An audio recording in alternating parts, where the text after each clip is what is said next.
I just clicked go live. And so I'm going to do your intro in a second and then I'll come to you. Yeah. We are live. Look at this fancy schmancy thing I have here, you guys. Don't be surprised if my people don't show up until after this is posted later on. You don't need to worry. They'll eventually watch it. You guys, thank you so much for tuning in to Comic Spot today. This is where this little veteran of the military vets out veterans of comedy. And today we have a lady here, Nicole Ortiz. Wave at everybody, Nicole. See, she is amazeballs. I love her already, and I don't even know her. She sent me the funnest pictures. I posted them, so go look at that. We're going to find out all about her life and how to keep earbuds in your ear in a very short time. Let me read the intro for Nicole Ortiz, our guest today. Nicole Ortiz, over there in the other square, is a stand up comedian, writer, actor, director, and bossiest of boss bitches out of Florida. You can check out Nicole's comedy news show. My name's Nicole, and this is my show. My name is Nicole. My name's Nicole, and this is my show. I didn't really learn to ever read, so it's nothing personal. And it's on YouTube. It's called My Name's Nicole, and this is my show. Say it like you mean it. My name is Nicole, and this is my show. Her podcast titled The Story will be released this summer, and she recently recorded her first special. How cool is that? Right? Oh. Congrats. Welcome to Comic Spot, your first special. Let's start there, Nicole. Yes. Thanks first for having me. Thanks. I really appreciate it. But yeah, my first special, it was really exciting. I made it a goal that I wanted to record in December on my birthday. And then Corona happened. So I was like, you know what? I'm not going to be sad because I made it a year goal, like a goal at the beginning of the year. Like, this is what I'm going to do this year. And, we had the momentum going for the virtual comedy shows and things like that. And I was like, I'm just going to keep writing. I'm just going to keep putting this stuff out there. And as you know, it's kind of scary to put out new material when you haven't had a chance to workshop it or really play with it in front of audiences. So it was different. It was different, but so much fun. It is. It's so different. You know, they say that it's not tried and true unless you travel the country and do it in every dive bar. And now we're flying on our own with this Zoom thing. Absolutely. So so you put out your special. What's your special called? So I haven't put it out yet. I'm kind of just working with people, putting it together to get it out there. We recorded it. We had the video and everything, set it up in my apartment, had 7 people here, and it was, we did all of that, but we're having issues with footage and stuff, and it's so sad. But audio, hopefully I can release that soon, and we'll just go from there. Great. So it'll be up on your podcast, the audio portion. Yeah, either the podcast or I might just do the audio on YouTube, still kind of playing around with ideas on how to do that. Maybe potentially the idea of an animation or something. Yeah, I just want it to be visually interesting as well as hilarious. Oh, that's so great. What topics did you cover? Being single, that's like the biggest thing because it's like the biggest, darkest cloud that everybody seems to be concerned about. It is. Isn't that something? Yeah. Oh gosh.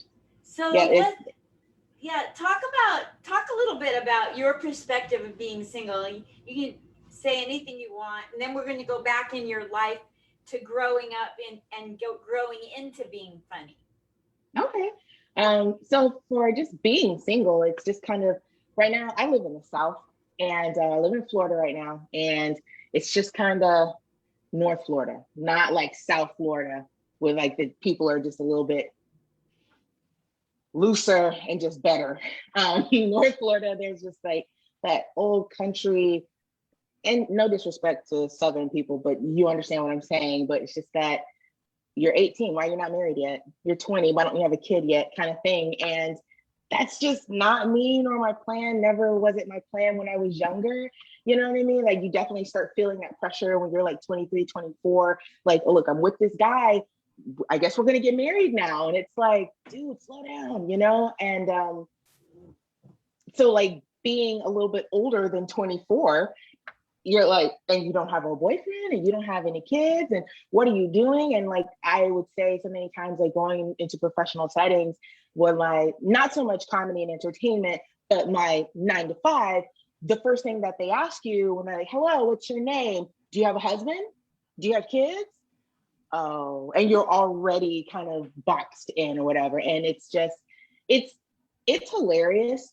When you're going through it, it's not funny when you're 23. It's not funny. But when you get past 23, you see like how insane that is to just be judging someone or putting this person in a box when you meet them. I've had plenty of people who are like, oh, and it's like, no, I'm happy. Like I'm doing what I wanted to do. I've traveled and got my degrees and whatever, done what I wanted to do. And that's just not a part of my plan for right now. Absolutely. It's that Southern hospitality that's kind of, I can say, because Toxic. I, what? What you said? Toxic. Yeah, kind of fake, like bless your heart. They don't mean, oh honey, like don't feel sorry Oh, for. I'll tell you if I want you to feel sorry. Don't put that on me. yeah. Then you're the honey with the, oh, honey, with the Yes. pearls. Oh, Yeah. honey. I did time in Florida twice in my life. I did Yeah. Vero Beach and I did Fort Myers. Oh, And I don't yeah. mean to, I don't mean to notice this, but I think you might be a person of color. And Mm-hmm. Florida is I was living there in the 80s and I worked at a bank called Barnett Bank of Florida, and they would not give loans to people of color. Mm. So there you go, Barnett Bank, and that's why you went out of business. Watch your karma. I I hope should you're love out when of. karma comes in, does their job. I know. I worked at Washington Mutual, and they done treated me bad, and then pretty soon they went out of business. So like it all comes back. So you're a person not to mess with, man. Thank you. That's what I'm talking Mm-hmm. about. I Like, see it. oh no, you didn't. I don't even know how to say it right, but I can pull off my earrings if I have to.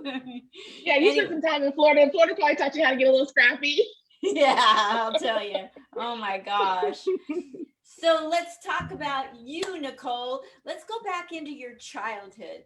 Were you funny or were you shy? When did you start becoming funny?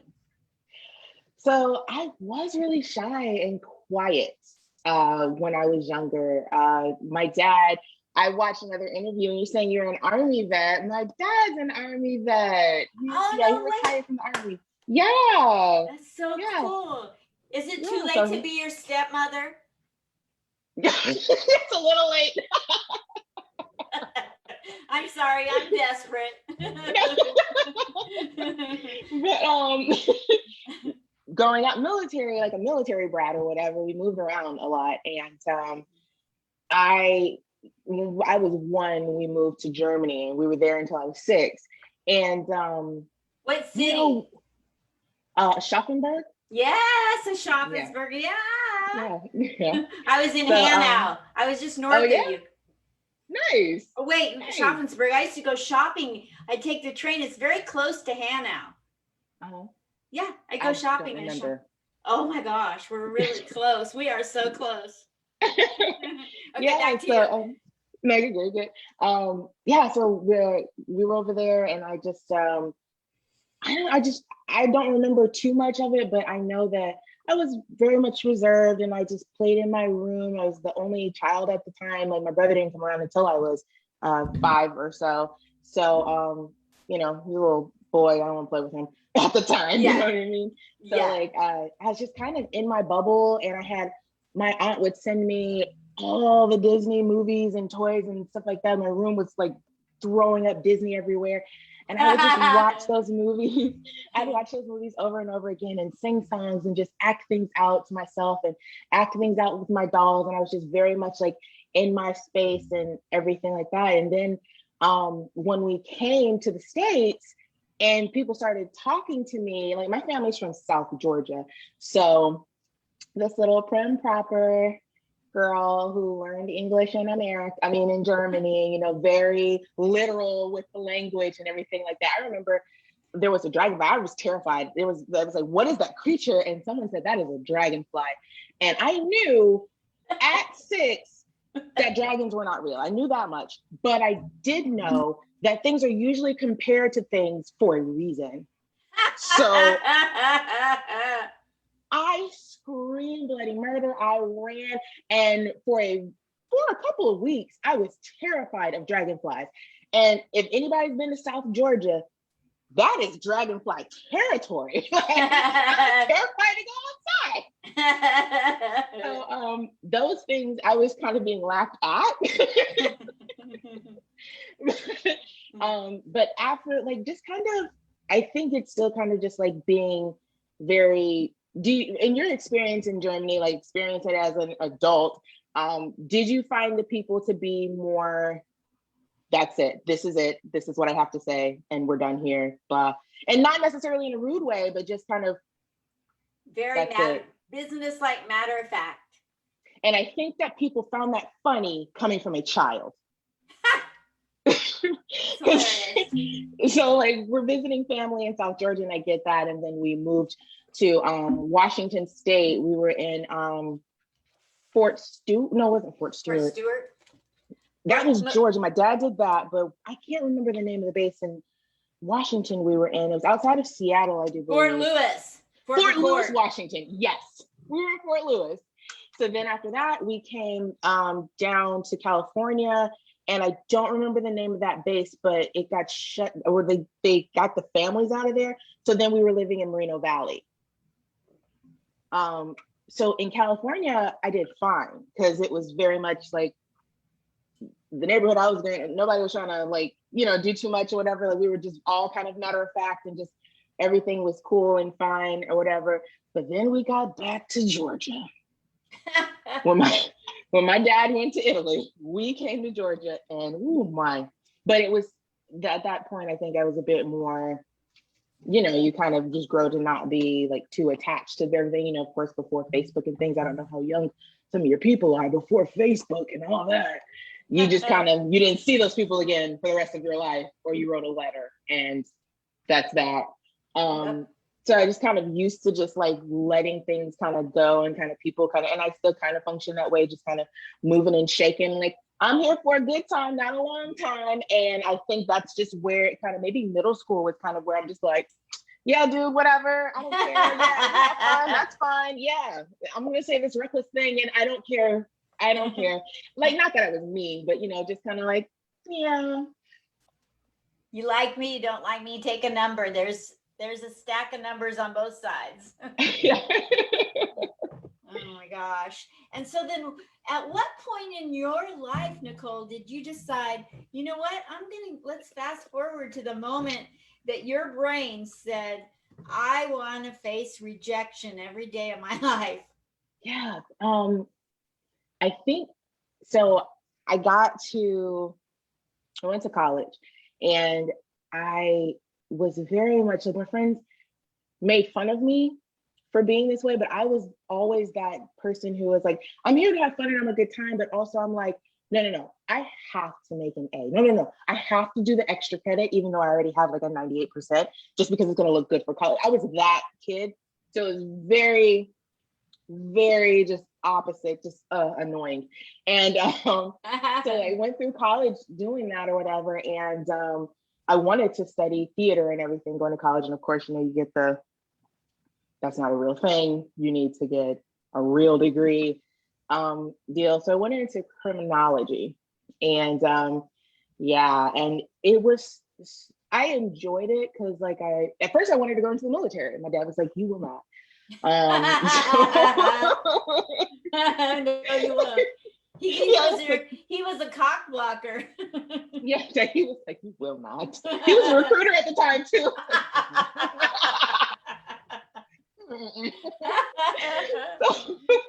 So I went through college and I was just very much like on my P's and Q's and just doing all the extra stuff. Like, this is how ridiculous I was. There's a program.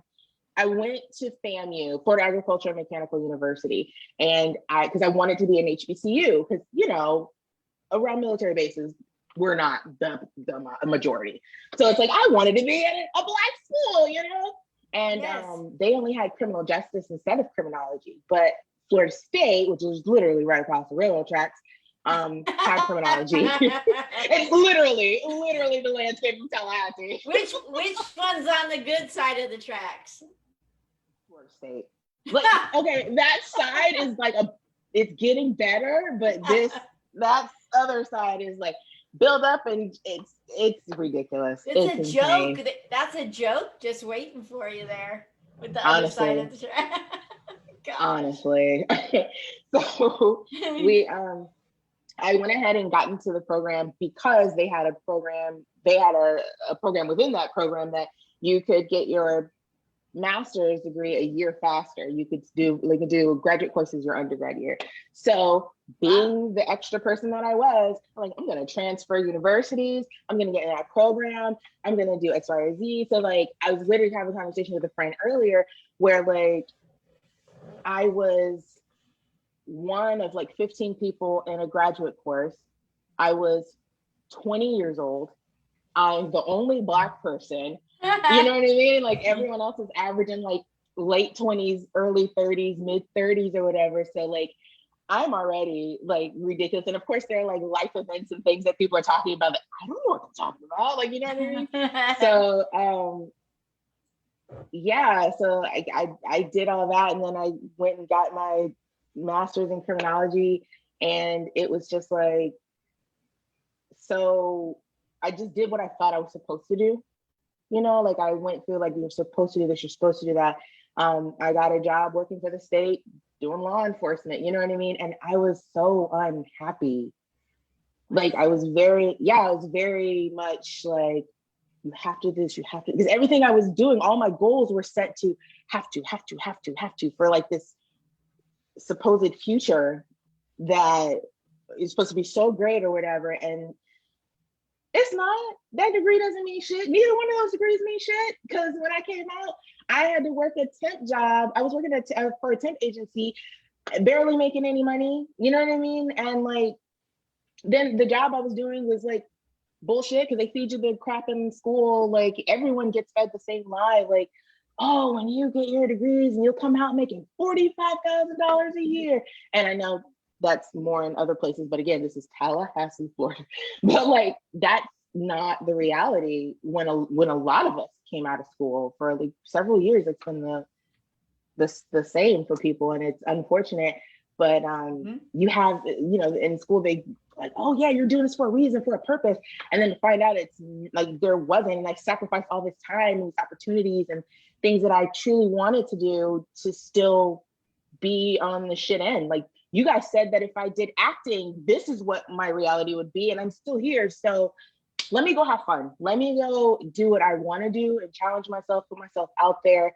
And that's what sparked the creativity. And that was a very long-winded answer. So wow, that is totally that explains it, because a lot of people say, well, I always made people laugh, but I like your answer, even though it was long, it was a long answer. It's truthful, and you really get into the nuts and bolts of how you got there from where you were, because you were very strongly, very left brain, very driven to do the best. And you said, you know what? Y'all been promising me different mirages and oases. I'm done.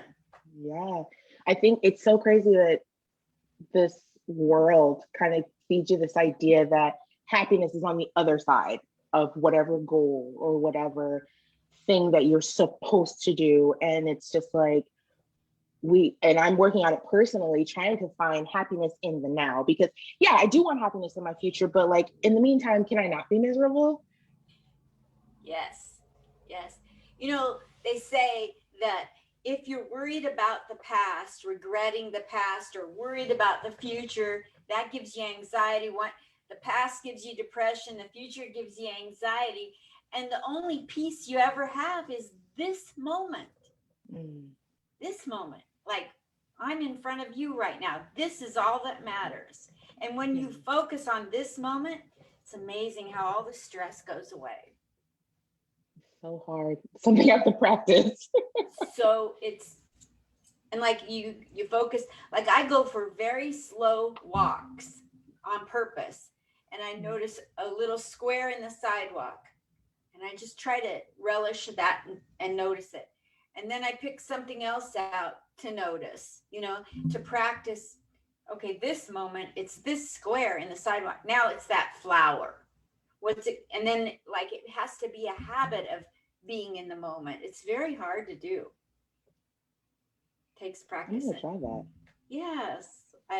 It's really helped save my life, with my depression and anxiety. So it's amazing. So you started doing comedy on one particular day at some venue, and you practiced, and you might have been nervous or not. You might have done really well. It might have taken you a while. It took me 6.5 years to get where anybody wanted to pay attention to me. So what was your trajectory like, Nicole? So I was writing first. I was trying to write different web series and things like that and helping people with things around town or whatever. So I was kind of doing that. And then a comedian approached me and was like, hey, you could probably write for me. And I was like, why would I write for you when I could do it my damn self? But funny. I still didn't leap then. I was like, well, this person said I'm funny, so I'm just gonna lean more into the comedy, like writing my screenplays or whatever. And I was doing that, and then it happened again with another comedian, and I was like, fuck these guys, I'm gonna do it myself. So finally I just like mustered up the courage, and it probably took like a year from that beginning to like me actually touching a stage to perform stand-up. And I fell in love instantly. I do know that I got on stage and I was shaking so bad, and I felt like so lightheaded, like yeah, so lightheaded. And I get up there and I honestly don't remember like the first couple of seconds. Someone was recording it for me, so thankfully I have the tape, but like, or the recording of it, but I don't remember the first thing. And I remember like kind of coming to the first laugh. When I heard the laugh, and then everything was just calm. And yes. I did my little 5 minutes that I worked so hard for. Isn't it funny when you first start and you're just like, 5 whole minutes? And now you're like, 5 minutes? Oh, 5 minutes. What's the worst thing that ever happened to you? And while you're thinking of your answer, I'll tell you the worst thing that happened to me was my first time on stage. I'm telling my jokes, which are basically glorified wordplay and puns. That's the level I was at. And I get up there and I just cringe at the jokes. But now that I look back, and 2 guys in the front row, I don't know, customers, comedians, they looked at each other and said, I've heard that before. I'm like, oh, so not only am I basic and boring, I'm also considered a hack. I don't think I know enough about comedy to steal material. That was your first time? Yeah, it's scary. Oh gosh. But it made me dig, it made me create. So that was good. Yeah. Yeah. So what was the worst thing that's ever happened to you? The worst thing. I definitely want to say a heckler experience, but it's like I think it was like my first or second time hosting. And you have to get the crowd warmed up and everything like that. In this particular venue, they have, those like restaurants and things that'll have comedy nights. So it's like everybody knows that we do comedy on X, Y, or Z night, but most people aren't there for comedy. They're like watching a football game or something. It's like, you're doing too much in this space. Chewing food. It's hard to you're going to need the Heimlich, literally that, yeah, this restaurant is serving food and they have like specials going on. Waitresses are moving, waiters are moving through, they've got the game on, and here I am with my jokey jokes, you know? So like the first, you know, the host and the first comic usually get it the worst.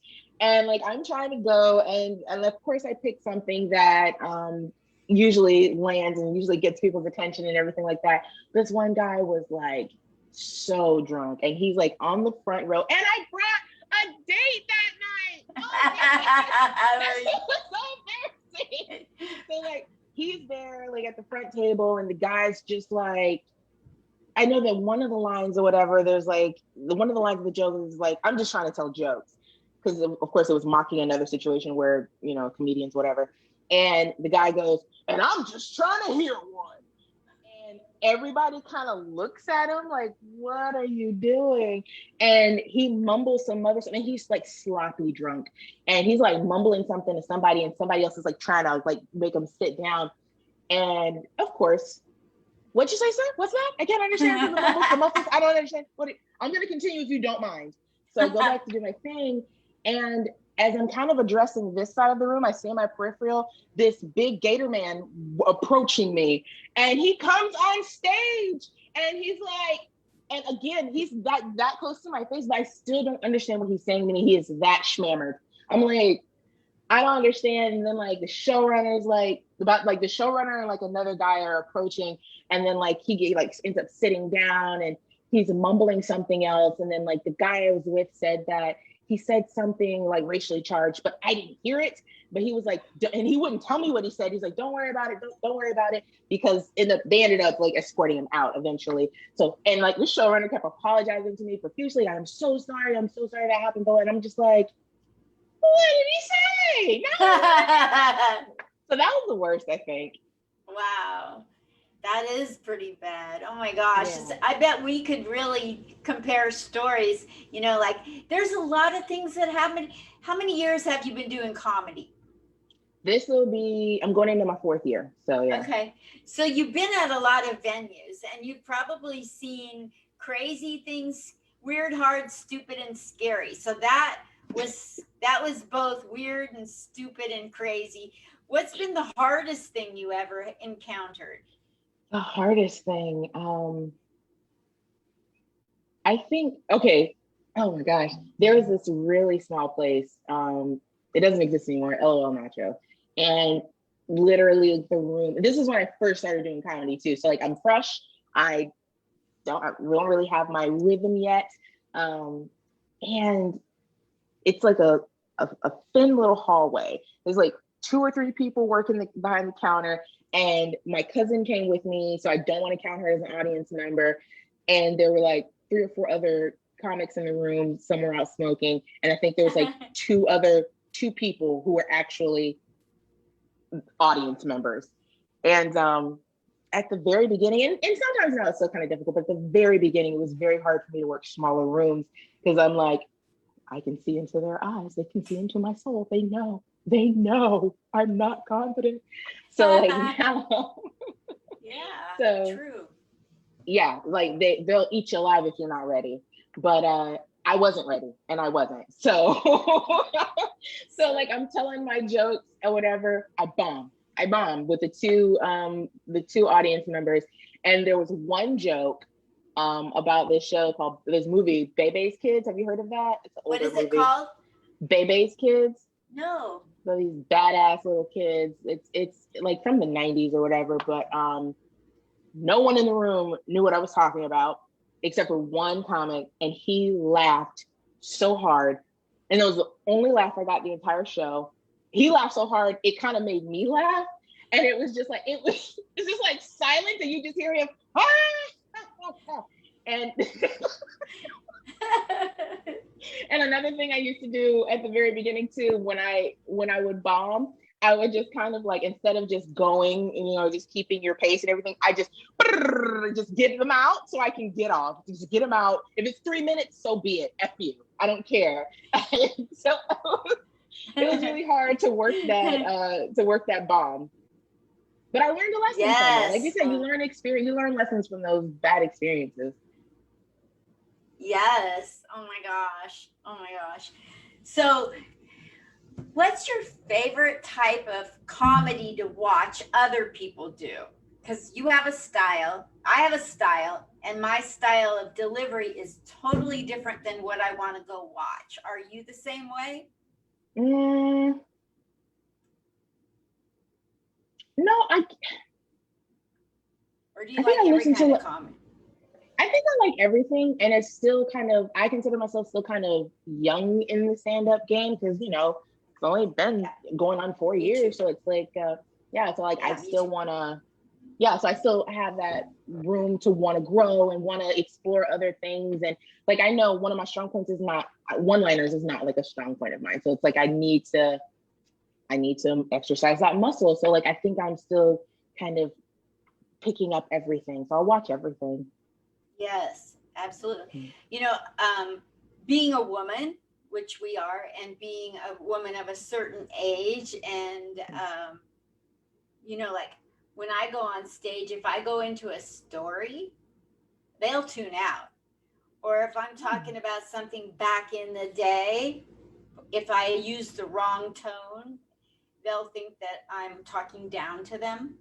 So I have Mm. to watch every little innuendo, and so one liners would be perfect for me because people don't really want an older lady up there talking at them, but one liners, okay, I can hang with her for a joke, a setup and a punch, right? And so I try to throw in one liners to keep them off guard because they expect me to be long winded. Mm.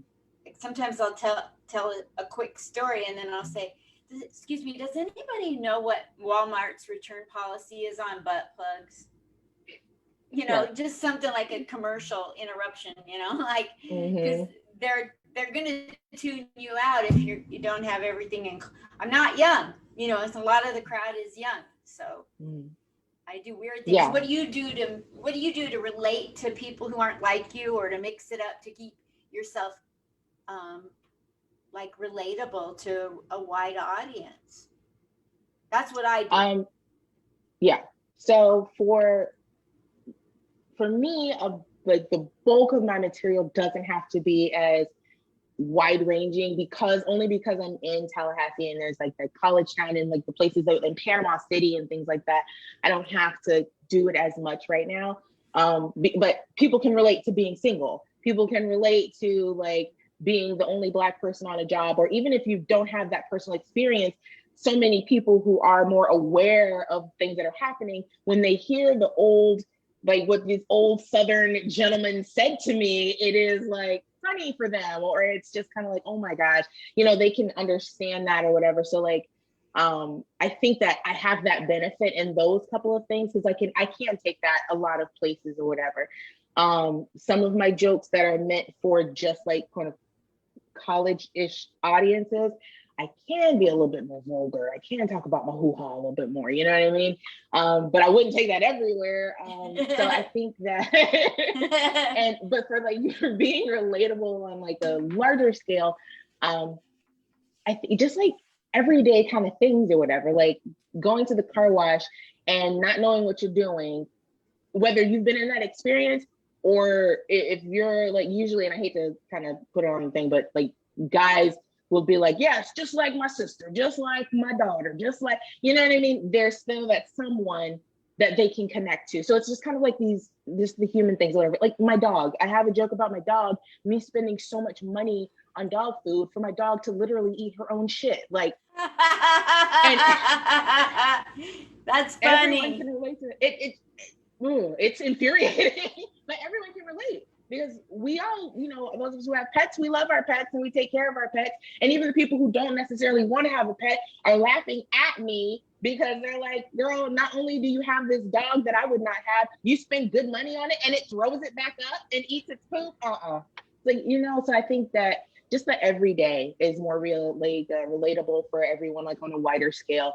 And then, like you said, like I was saying, most of my audiences are a bit younger or around my age, and they can relate to being single and being spoken down to for being a single person, or yeah, those kind of things. A I little bit love like COVID related too recently. Yes. Tell me a good COVID joke. Oh no. Uh, uh, do you got one on the tip of your tongue, or do you want me to tell you one first? You tell me one, but I don't want to like tell you one. It's like awkward over. You know how it is over the Zoom. It's awkward over the Zoom. It's the Okay, Zoom. so I'll tell you a COVID joke. Like, I'm going to pretend that I'm on a stage and you're in the front row. Absolutely, I'm ready. So this the only way I can do Zoom is I have to trick F my mind. So okay, so how you guys been doing with this whole COVID thing? It's been weird. Exactly, it's been so weird. Like I'm home alone, right? I'm home alone. I turn on the news, and they're saying, remember at the beginning of the pandemic, they said, whatever you do, stay home and don't stick your fingers in any of your orifices. What? Like, you're going to tell me what to do? Big Brother is watching me. But now things have gotten so much better, because they've lifted this ban in Nevada. They're allowing clubs to reopen. Yeah, give it up for Nevada. Yeah. And they said that we can now fill spaces up to 50%. So, I'm figuring that'll work. I mean, I think I can get myself off sticking this 50% in my orifice. I think. I'll give it a try just for Nevada. Yay! I enjoyed that. Thank you. I made up half of it right there for you. Well, I love that. Don't you love that? Just like kind of because it's your content, your material. Someone was talking about it as far as like being a writer. Yeah, you wrote it and you can just go with it where you want when the spirit hits you. You know what I mean? I love that about stand up. It's not, you're not married to any specific lines, and the joke can be different every single time you tell it. Yeah, I hate that, getting a coach that gives you word for word. I have had coaches that tell me what tone of voice to use and what word and when to slow down and pause. And it's like, why don't I just be your robot, your clone, your doppelganger, and pay you too? Yeah. Yeah, it's like definitely wanting to have like a rhythm as you see fit. But again, like we were talking about earlier, I have to see how it flows in person. I have to see. And like you said, the crowds, sometimes you get a rough crowd that's trying to watch the game. And then sometimes you get a crowd that's truly engaged. And there might be people, I don't call them hecklers when they're not being like super negative, when they're just like drunk and just kind of out of the way. Those are fun people to talk to. So it's like if somebody does something wild, like two comedians before me, I want to talk to Janice again. Janice, are you still awake? We need to chat because I want you to be a part of this. Yeah, so it's different every single time. Yes. Do you want to do a COVID joke or do you not want to? It's up to you. It's awkward when it's just the one person. Like I told you, I still have that like kind of just one person looking at me thing. I know. I pretend that you're my family. When I was a little girl, I literally am pretending you're my parents that survived the Holocaust, that were depressed, and I'm trying to make them laugh. Oh, so wow. Is that how you got into comedy? You have a different imagination rather than focusing on it's just one person. Like it might be one person at a club. Just pretend you're doing it at Madison Square Garden or wherever it is. Like I trick F myself a lot. Mm-hmm. Is that what got you into comedy, helping your family? That's so sweet. Oh, that's horrible, but so sweet. I couldn't take it. They were staring out into outer space. They weren't able to be parents. They weren't able to enjoy any moments. They were in the past. Yeah, the trauma. I can't even. Gosh. Yeah. I had a grandfather that never talked. He buried people throughout the whole war. Dang. So, yeah. So I like being in the moment. I really like being in comedy with other funny people. Yeah. Well, if you want to do a joke about any topic, you can. You just look at me and pretend like I'm somebody you really want to be with. So how have you guys been doing during COVID? You're on the front row, remember? Yeah. Oh my gosh. Who's been quarantining single? Oh yeah, it's terrible, isn't it? Absolutely terrible. Yeah. I got some hoots and hollers in the back. No, you know it's shitty. We all know it's shitty. Like for the first 4 or 5 months, things were cool or whatever. And I was like cooking and playing with the dog. I'm having a good time. But then around month 6, I was like, bitch, you should have responded to some text messages. I got text messages in my inbox from what you doing from fucking January of 2020. Last week I got bored and I was like, nothing, what you doing? Hoping for a response. Like, he's doing the next bitch, the bitch that responded last year. Yeah, with your goofy ass. And I really shouldn't act like quarantining alone is, so terrible, because there are good things. It has its advantages. Like, I don't know if you guys know, but you can cry yourself to sleep every night if you want to. Yep. There's nobody there to stop you. Nobody there to be like, it's gonna be okay. Your life's worth living. None of that shit. You tune all that out. You can just sit there. You can die like that if that's how you want to go, honestly. And that, ladies and gentlemen, is what I call freedom. That's just a little thing. That's it. Boy, oh boy, you got acting skills. Yeah, I try. You put me in the moment. That was a scene. That was great. Thank you. I appreciate that. Yeah. Usually if somebody's 50% acting and 50% doing jokes, I'm like, oh, please tone down the acting. But you really pulled me right into that. Thank you. I appreciate that. And I know exactly what you mean. I've seen that a lot too. I don't like the whole, I'm doing comedy, but I'm really an actor. I don't want to feel that. Yeah, absolutely. You made me feel really comfortable. That was beautiful. Really, thank you. And such good timing. You're really good with. Thank you. That was great. You heard me laugh. I meant it. That's funny stuff. How does where are you? What have you?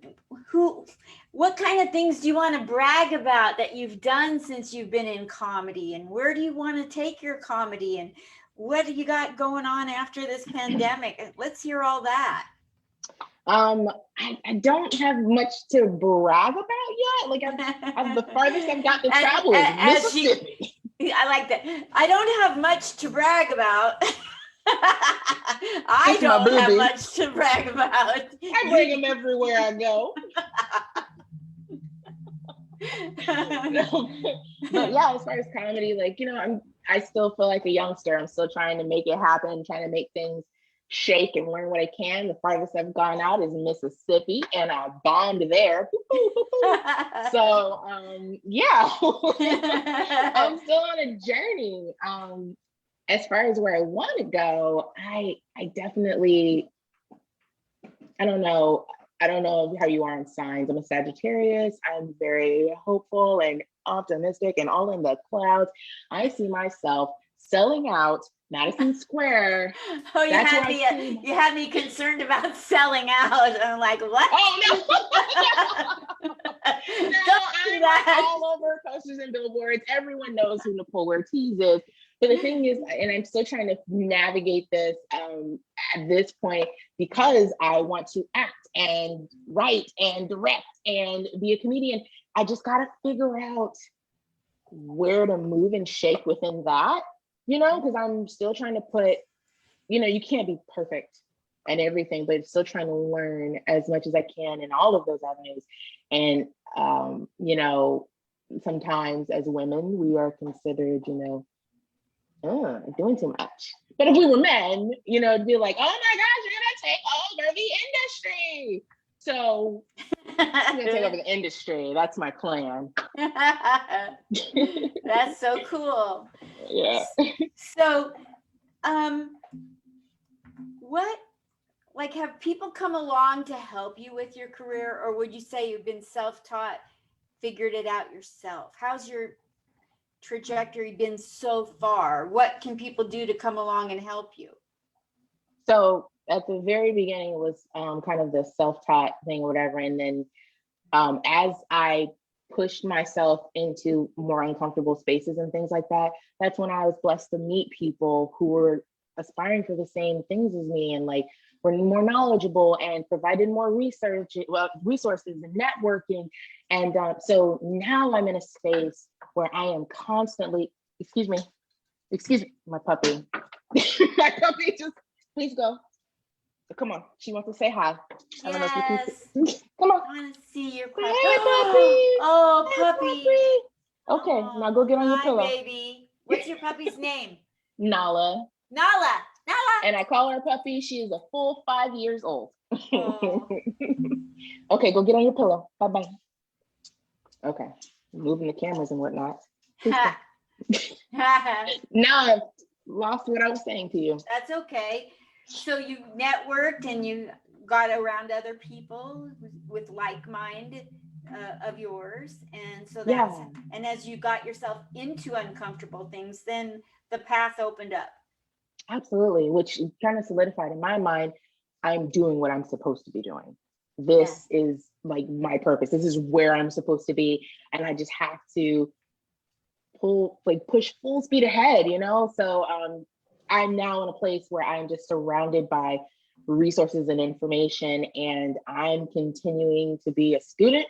I am reading books. If they tell me, hey, you should read whatever, say less, sis, I'm on it. Also, sis, having women in comedy, women meeting other writers, that is everything. That has been so much for me. Like, I wasn't even a full year into comedy when a showrunner here started an all-female troupe. And I don't know if I would have the confidence, if I would have the stage time that I've gotten, if we did not have, I wouldn't have gotten most of the out-of-town gigs that I've ever had, you know, if it weren't for them just being supportive, workshopping with me from the beginning. And like I said, again, meeting those people, putting myself on stage, introduced me to those comedians, and they started the group because they saw other females on stage. It's like, let's get together and let's do something. And then now, like, we've met through another female comedy group, and it's just, that is just the lifeblood, loving and sharing on like with each other and just really helping each other out. And like those small little, even in passing, like comedians can say something so helpful or so supportive, or just that little thing. You never know what's going on in anybody's mind. That little thing can just push them and just make them, like, I kind of made a comment like, you know, one day, you know, I want to do like a special, and someone was like, you can do at least a good 30 minutes at least. I'm like, you think? It's like, I've been watching you for over 2 years. Like, you have 30 minutes. And, you know, just them pushing you, just giving you that. It's like, if this person thinks I can do 30, let's push it. Let's see what we can do. And I ended up doing an hour for my special, but it's like that is everything.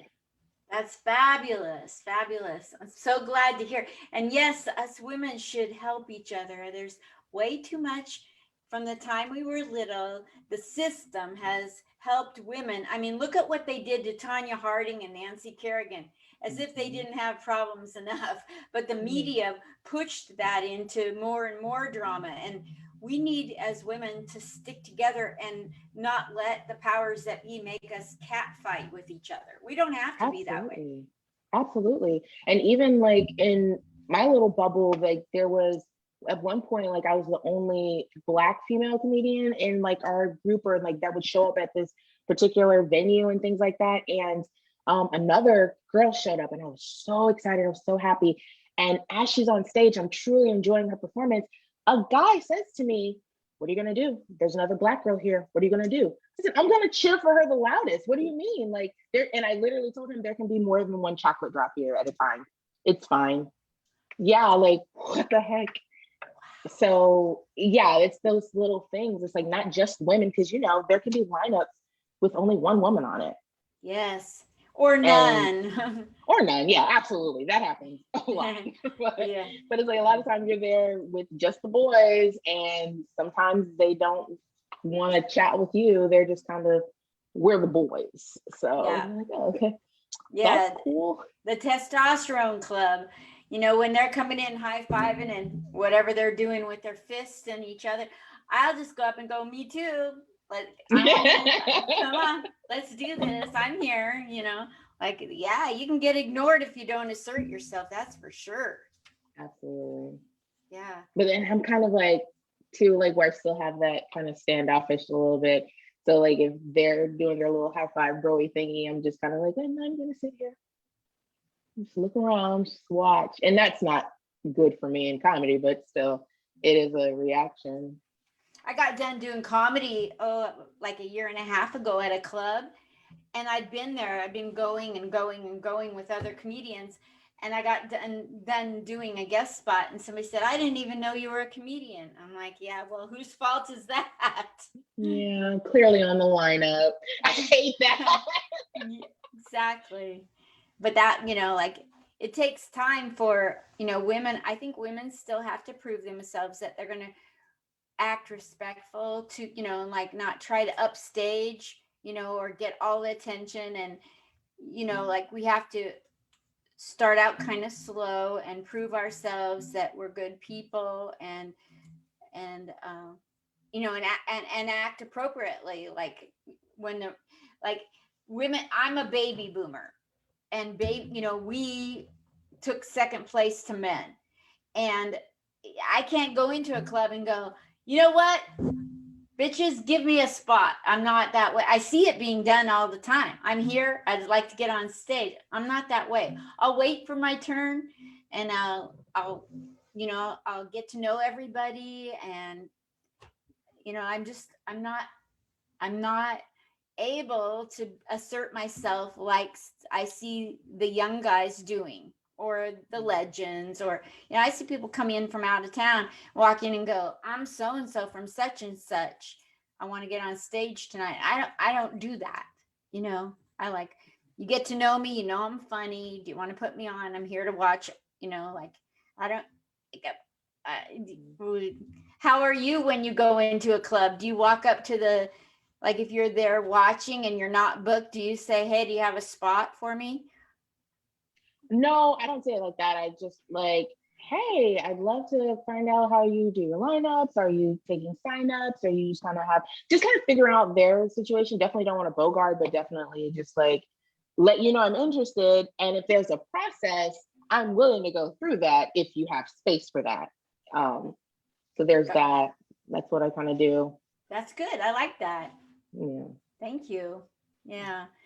So let's see here. So we've covered that, and I have a couple of superfluous type questions.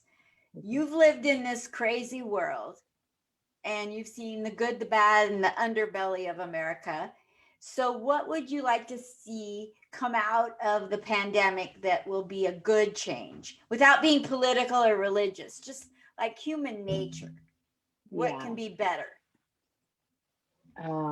I would hope that we would treat each other better, like looking out for each other more. I hate that the mask thing is more of a political thing. Like, oh, someone posted recently, like, God forbid I forget my mask. I don't want anybody to assume I'm a Republican. And like you said, we're not Yeah. gonna get political. It's just like that's the thing. It's like I hate that the mask is like it's supposed to signify so much. It's like a heavy thing when it's like, no, we're just taking care of each other. We're just making sure that we're not spreading this. Because there's so many people who don't have access to the shots right now, or when like they're getting better, but like when it's that time, if there's their opportunity, they still can't take the shot. So it's like some people are relying on herd immunity. So we still need to mask up and, have our distance and not go to concerts that are like packed and no one's wearing masks and people posting videos of fighting in clubs, I just hope that we take things a bit more seriously. You'd think that the number of deaths would make people a bit more aware and cautious and everything. No one's perfect, but I just hope that things get better. Me too. That way. I hope that people start looking for ways that we can bolster each other. Like, if the world, it's like the world could have come to an end recently. I've never seen it worse in my lifetime. And I hate that people are using things that are going on to still be divisive. Mhm. I hate that. Mhm. And so, what encouragement do you, with your years of experience, you say for a little more than 4 years of comedy, what advice would you give to me if you met me at a coffee shop and I said, I think I'd like to try comedy? What would you have experience? Even though you say only 4 years, that's 4 years of experience. If I'm brand thinking of it and I'm going to be brand new, I don't have your experience. So, what would you tell me if I said, oh, you're doing comedy? I've been thinking about, have you had people come up to you and ask that? Yeah. Say that to And you? I always say, if you're thinking about doing it, do it. Do it. And if you don't like it, don't do it again, but do it as soon as possible. To work through your stuff, just write things down. If you want to run it by your friends or stand alone in your living room, saying it over and over again or whatever. I used to talk to Nala about it. So that's always the thing for me. I always tell people do it. And then after that, just really, if you've done your work, if you take the time to study and work on your jokes and your material and figuring out your rhythm and things like that, if you've put in the work and it doesn't work out on stage and you still enjoyed it, then keep going, keep working on it, keep trying.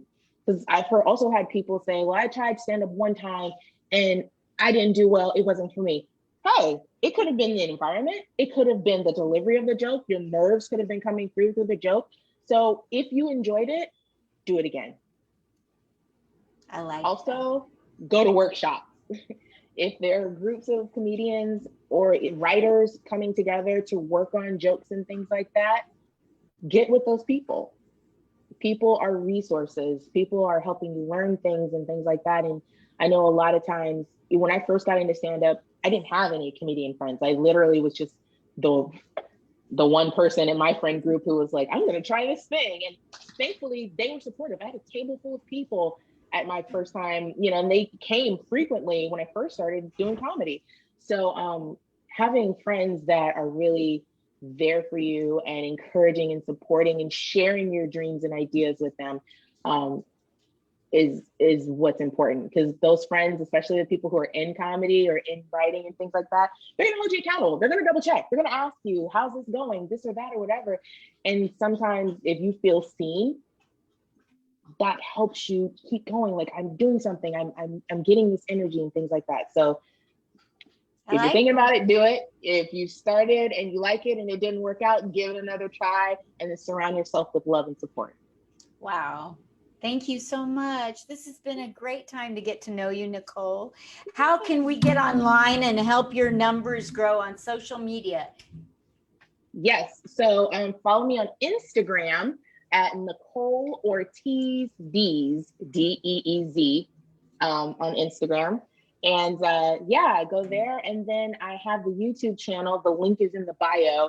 I'll be adding more content there soon. Like we were kind of mentioning, I have the podcast coming up, the story, and then my special should be dropping soon. So if you're following me on those places, you'll find out what's going on with that. And Linda, I really appreciate you having me. I've had a wonderful time talking to you. You're so sweet. You're a delight. If you ever get up near Vegas or I come down near where you're at, let's have coffee at least, or go get some stages and make people laugh. Hell yeah. Hell yeah, girl. Thank you so much, Nicole Ortiz. I love you so much. I miss you already. Love you. Have a good one. Bye.